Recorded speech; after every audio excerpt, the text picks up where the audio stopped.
We are back with the Heat Wave, 32 teams in 32 days. Welcome aboard. Every single fantasy relevant player will be brought to you by the Fantasy Football by BRoto app staff. I am your host, the Fantasy Plug, Tim Petropoulos, editor-in-chief of BrotoFantasy.com and the Fantasy Football by BRoto app. I am joined by my brother, Michael, the king of this fantasy thing and the lead fantasy analyst for BRoto, Matt Ward, the Dynasty Don and the fantasy encyclopedia himself, also the lead writer at BRoto, and Santiago Casanova, the genius of fantasy, BRoto lead data analyst and developer of Fantasy Football by BRoto app. Speaking of the app, you can download the Fantasy Football by BRoto app today for free and get every single tool you need to become your own expert and dominate fantasy football. Every stat you hear us use today can be found on the app. The best place to find it is on the app. Fantasy player cards, who has every single stat that you need, fantasy player grades, usage charts, start sit tools, who to draft tool, which you'll be learning more about in the middle of this episode, player comps, podcast, consistency charts, game logs, coaching tendencies, articles, rankings, waivers, and advanced stats, including true throw value, true target value, true performance value, adjusted air yards, and true matchup ranks, which are stats you can only get with BRoto Fantasy. This app is free because of our patrons over at patreon.com/BRoto Fantasy. A big thank you to our patrons over at patreon.com/BRoto Fantasy. You are the reason the BRoto machine keeps pumping. Join now to support the show, the app, and join the best community in the world for as little as $3 a month. You get extras like an extra show every single week, which is a waiver wire show, the most important show during the year. Access to BRoto Leagues. Does your league suck? This one will not. Proven DFS cash game optimizers, access to cheat sheets, private team consultations. Starting up soon, the most unique fantasy tournament in the world, access to the greatest community in the world, not just the fantasy world, but the world in general, the BRoto community on Discord. And if you enjoy the show, remember, please just hit us up. $3 a month. It goes a long way for us. It helps us keep the lights on in this place. Today, we are jumping into the hottest team in the South, the Miami Dolphins. Their offensive outlook is this is a completely new team from last year. This is the first year from Mike McDaniel. He is the former 49ers run game coordinator and offensive coordinator, considered a whiz kid, super smart in the running game, as Matt Ward has pointed out on the podcast, actually gives seminars to other coaches about how to run a run game. And he has another really good mind on offensive coordinator. Everyone's kind of just thinking about Mike McDaniel, but offensive coordinator Frank Smith, he was the Chargers run game coordinator and offensive line coach last year. And he was the tight end coach for the Raiders 2018 to 2020. So if you think about the run game for the Chargers last year, fantastic. And if you think about the tight end coach for the Raiders in 2018, 2020, he took Darren Waller, who had drug problems and injury history that kept him out of the league, and made him into one of the best tight ends in the league. So obviously this guy has a resume that he can bring forward. Now, usually this is where I tell you what their running percentage was last year and where they ranked. It doesn't matter. I don't want to cloud your judgment with any of that. This is a brand new team. They brought in brand new players and they brought in a brand new coaching staff. They are trying to forget last year. In fact, let's get to their additions. The big addition, wide receiver Tyree Hill via trade, and of course, tackle Tyron Armstead, who, when he's on the field, is probably one of the top 2-3 best left tackles in the game. Wide receiver Cedric Wilson Jr. comes over from the Cowboys, center guard Connor Williams, and of course, the running back free agents Chase Edmonds, Raheem Mostert, and Sony Michel, and some Tua insurance, Teddy Bridgewater. The rookies that came in, Eric, I want to say this right, Ezukanma, I think it's something like that. There you go. I got it right the first time. In the fourth round, I was waiting for Matt's approval, but they traded a lot of picks. They're kind of going this Sean McVay route of like, fuck these picks, and they're just they traded a bunch of picks for Mika Fitzpatrick.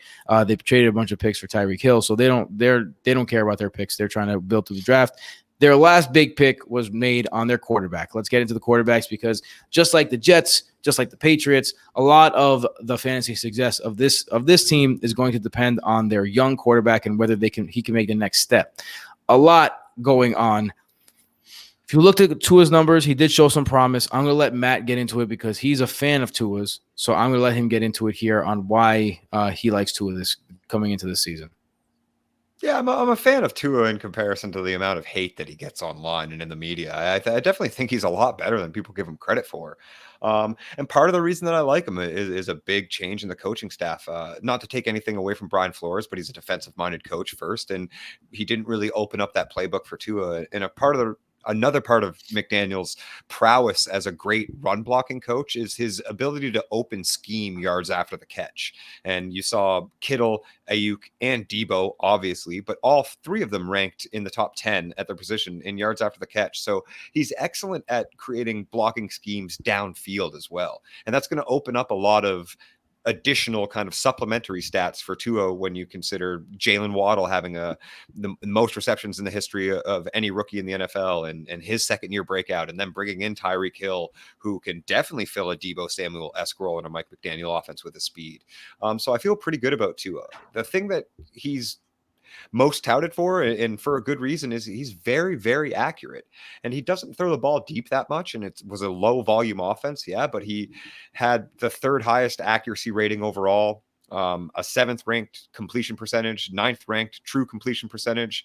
He was 50% completion percentage in his deep balls on, I think, only like 14 attempts that went beyond the 20-yard mark. But first in red zone completion as well with 64.9%. So he's a very capable and accurate quarterback, and showed that in college too.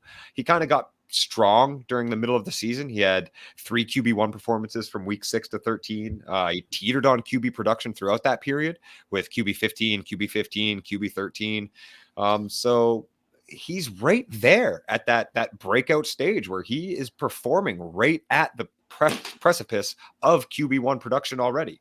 So yeah, I do like Tua, and I do think that he can support these options to especially pay off where their ADP is. Yeah, so I mean, I want to agree with you, bro, but the jury's out on Tua. I just don't believe in him. I gotta see it. He just when I see his tape, he doesn't stand out. Nothing that he does is special. And then I've been wrong on quarterbacks before, so I'm not saying that my opinion is the end all be all. But I did call Josh Allen being the best quarterback in that draft. I'm just saying that right now. The running backs. This is going to be a competition, man. The fantasy community is banking on the fact that Chase Edmonds will make it out of the Mostert, Michelle, Edmonds, and even you can throw Gaskin in there battle. I'm not so sure. Mostert does have ties to McDaniels. He had a lot of success in the McDaniels scheme in San Francisco. With that being said, though, if you follow the money does say Chase Edmonds was paid to be the starter, and he probably will be the starter. He's a little undersized. We talked a little bit about him. He's a similar size to James Cook in terms of size. So with that being said, Cass, how do you see this backfield playing out? And do you think any of these guys are rosterable? I'm going to take my time with this backfield because I find this one very, very interesting, especially because McDaniel brought Mostert with him. Because right now you have, like you said, Edmonds, Mostert, Gaskin, and Michelle, which is, like, if you think about it, it's pretty much 4 of the same guy in terms of fantasy. Like, they produce at around the same level. None of them can really be a super good lead back. They've been secondary backs and then got an opportunity, but never really panned out. So this is a very interesting opportunity. If we analyze what McDaniel did last year in San Francisco, he really just went with one guy, and that one guy was Mitchell, even though they drafted Sermon as well.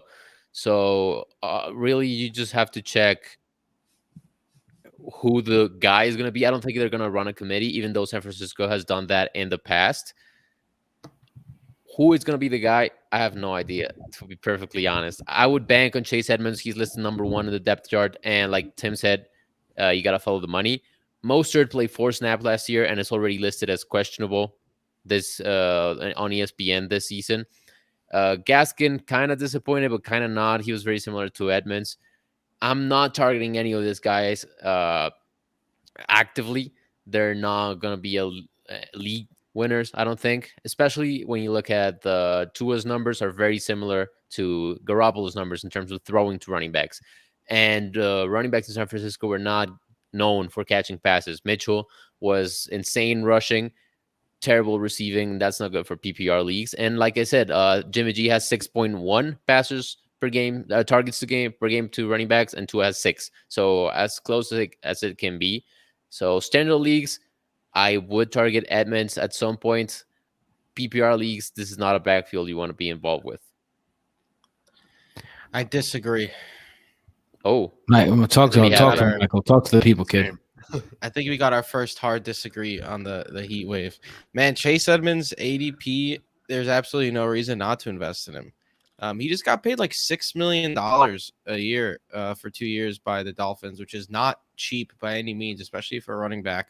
I know you said like Mike McDaniel and the 49ers like to pass to their running backs and such, but they're also very good at scheming their players and getting their players touches where they know they could be productive. And Chase Edmonds is a tremendous pass catching running back. That's where he shined in his young career.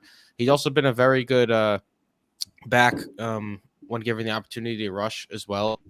I don't think he's like this bell cow back. I don't think he'll be like a 20 carry, 5 reception guy. Like sure, maybe Mostert mixes in, maybe even Salvon Ahmed mixes in. I think Myles Gaskin is a complete afterthought. Maybe Sony Michel mixes in, whatever. come on. But I think, What about Jared Dokes? Matt, Yo, favorite we're guy, still holding Jared out hope, Goff. Matt. Still holding out hope, Matt.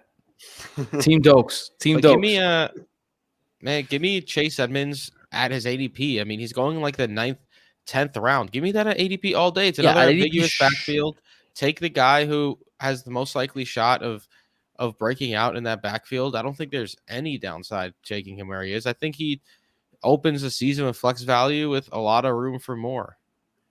I think at ADP, like round 10 ADP, he does hold a little bit of value with if you're going with a 0 RB or a CISO RB strategy.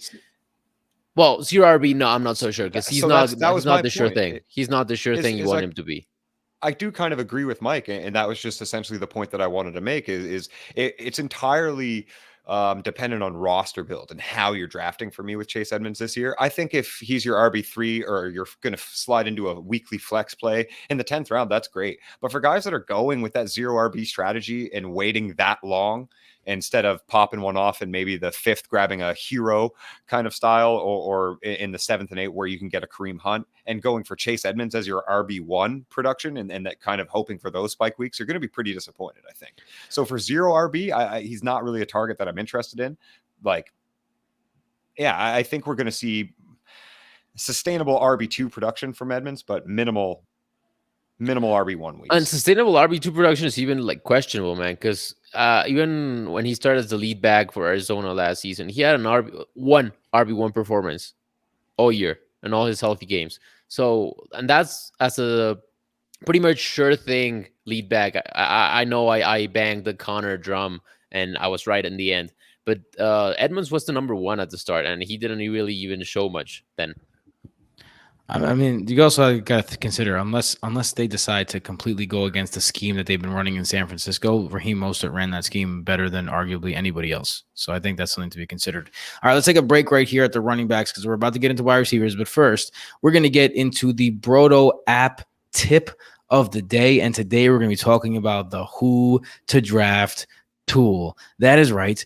If you are deciding who to draft, don't go into your notes and scramble last second. Put it right into the app.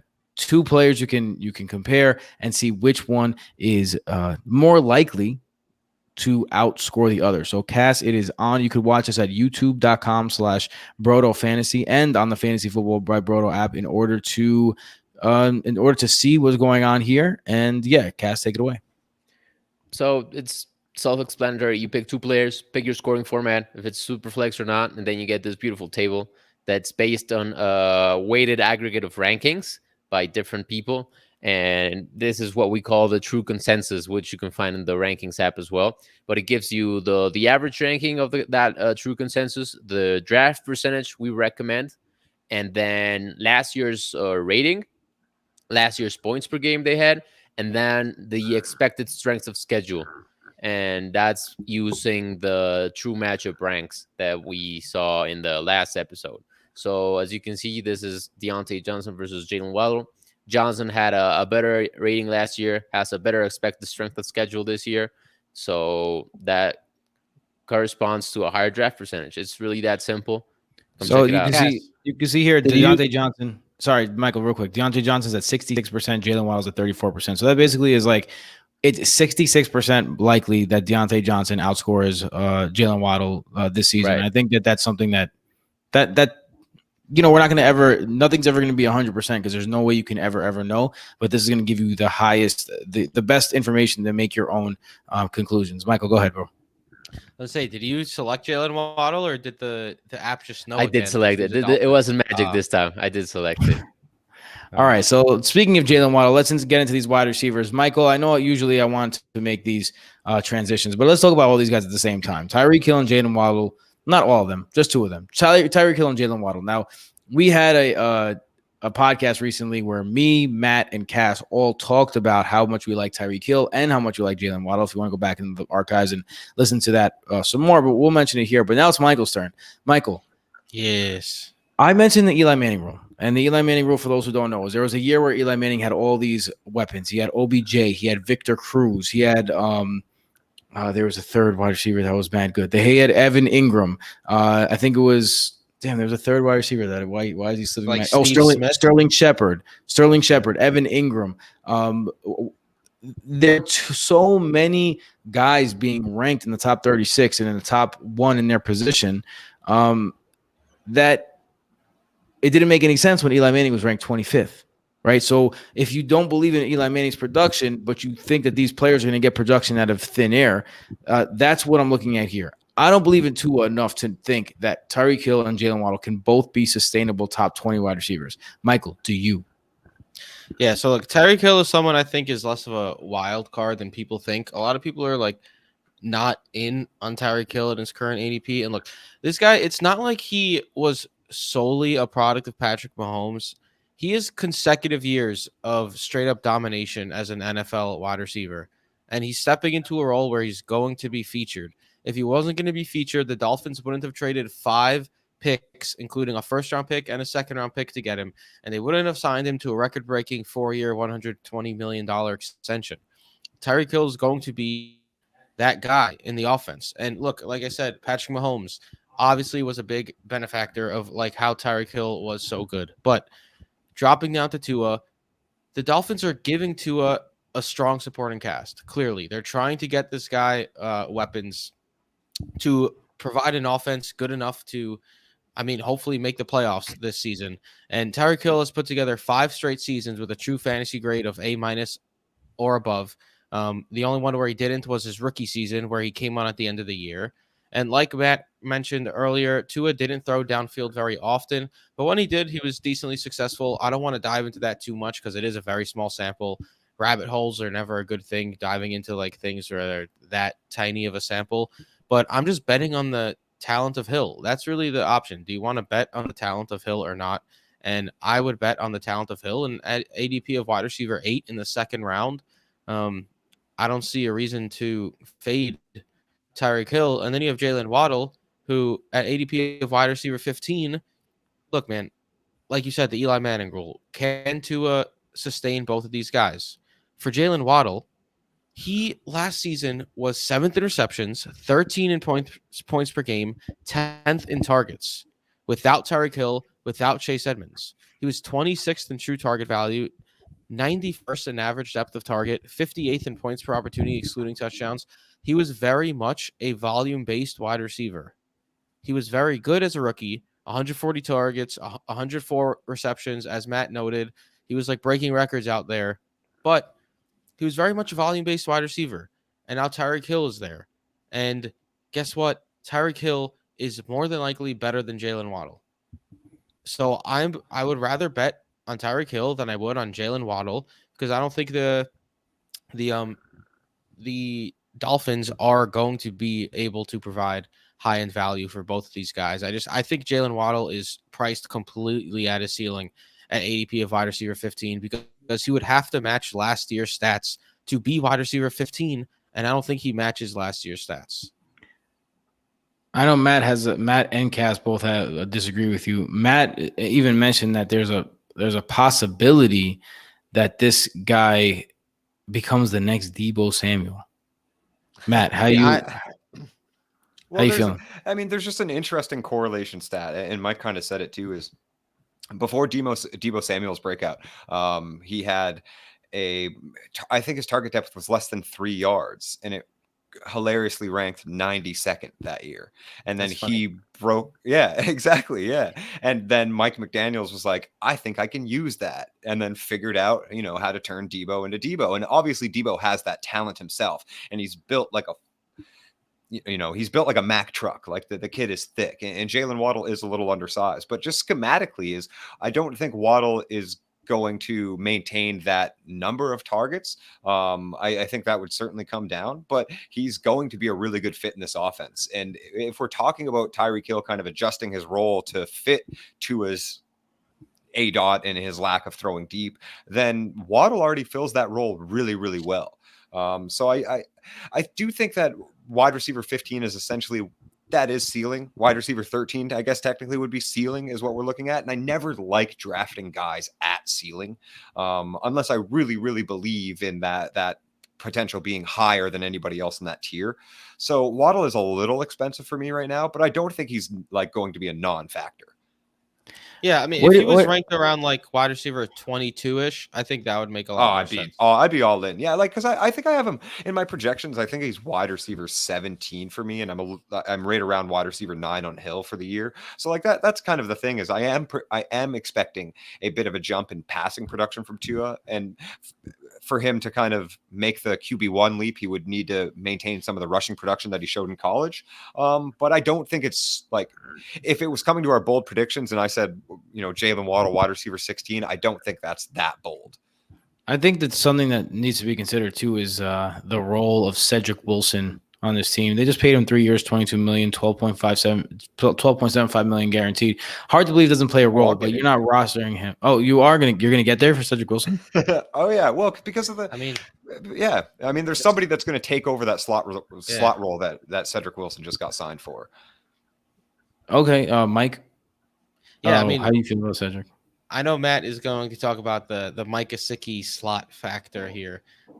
That's really what you have to like. Is it going to be Cedric Wilson or Mike Gesicki mainly coming out of the slot? Like you said, Cedric Wilson got surprisingly paid by Miami. That was before the Tyree Hill trade. I don't know if they did that not knowing that they'd be able to get another impact wide receiver.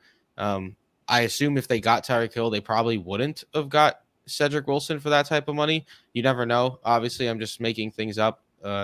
Basically, but that's how I feel about it. I just don't think Cedric Wilson has, like, if I don't think Tua could really keep Waddle and Tyreek Hill afloat at ADP, then I'm definitely not going to think he's going to be able to keep Cedric Wilson afloat as a fantasy viable option. Like, especially like with Mike Gesicki typically playing the slot in previous seasons, that's where he lived. I'm just not in on Cedric Wilson at all.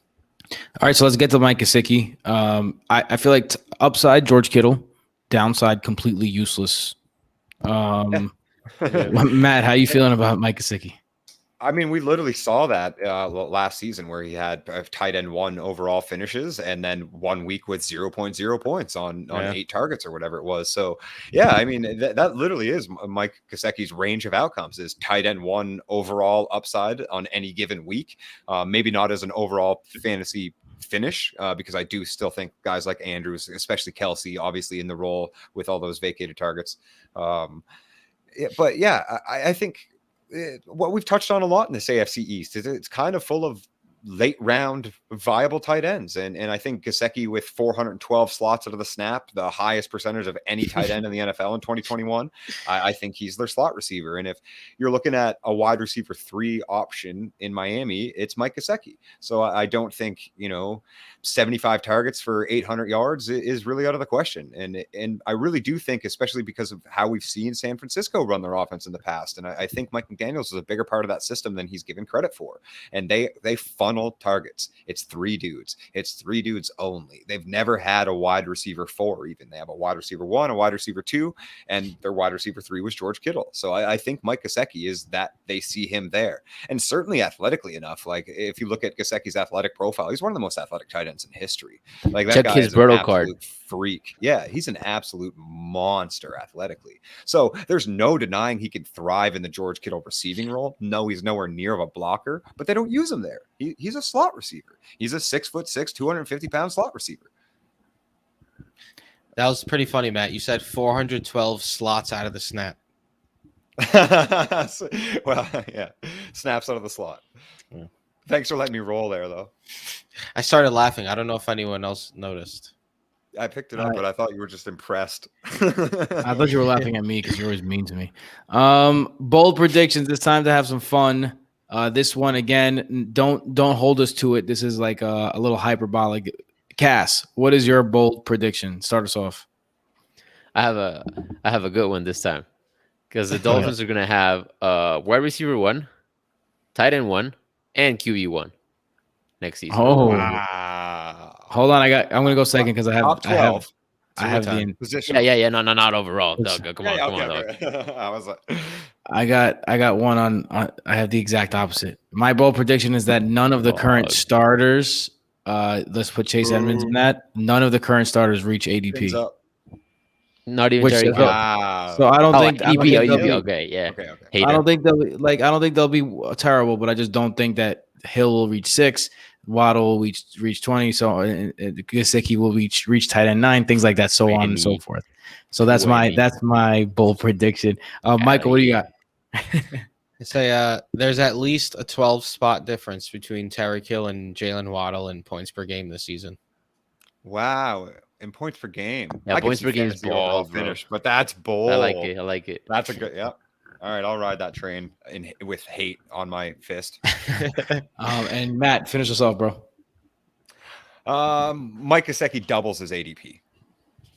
So in points per, like up or down? Like up. Okay. He outproduces his ADP. He outproduces his ADP by times 2. Like so if he's tight end 9 right now, he's tight end 4 points per game finish. Nice. The fantasy football by BRoto app and the BRoto Fantasy Football podcast. The diversity is what brings it together. Diverse opinions here, all over the board. And also, I don't even know if you knew this. We're coming to you live from 3 different countries right now: Canada, Mexico, and the United States. We got North America, baby. We're global. Yeah, we're global. I see you laughing, Michael. I know why you're laughing. You can find us on Twitter at BrotoFFTim, at BrotoFFMike, at BrotoFFCasanova, and at PsychWardFF, at Broto Fantasy for everyone, and at FF by Broto for anything you need for the app. We're coming to you with a completely different division tomorrow, so stay tuned. We will see you then. Remember, 32 teams in 32 days. The Fantasy Football by Broto app, patreon.com/BrotoFantasy, BrotoFantasy.com.